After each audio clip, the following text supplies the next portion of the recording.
Presented by Maithili Gaurav.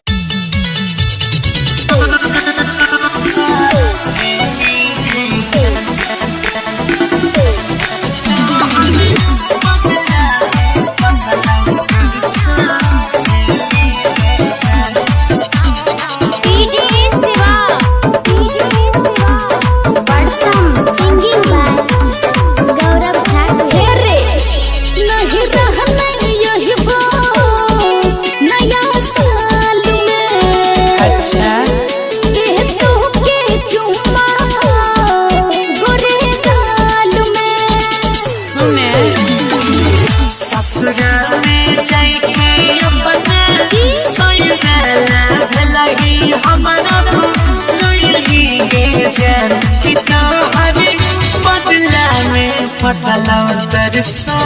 के लिए कितना हरी बदला में पटला तरसा के लिए सुन ली हाँ रे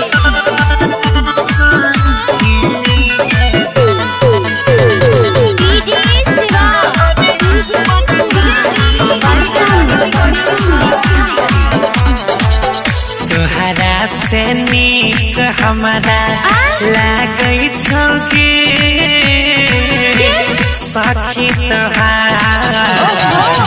गजब के फील होइ छै जब जब देखै छी ओकर 16 के उमर तोरो से मस्त छौ कहिलो हो तोरा छोड़त हो रे तोहर दिलवा हो तोड़त हो रे सीरियस में ले छिए आप तोरा जीना नहीं छी जिससे दी कोई लगी छुपाई की नहीं लगी गे जान कि तोहरे बदला में पटला तरसा खेली गे जान कदे चुमले पटला जे तरसा खेली गे जान तो बढ़िया न छौ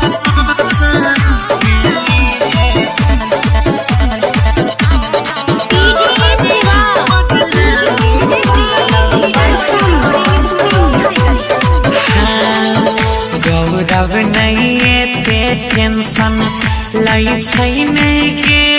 जेना तू दे लगी किस्मत सही है भाले तुझे हमारे नहीं भेलही भले नहीं भेलही अयो हमरे पकिए मोरे छिरे ओकर बड़ाई किया करे छिरे चलबै छियो तोरा राइटर सरवनिया जइके हमरा बाद में की सब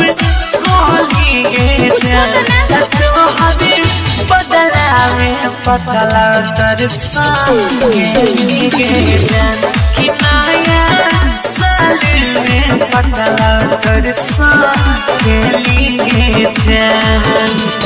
तो जो ने पिकनिक मना ली है recording by Ajay star Bihar.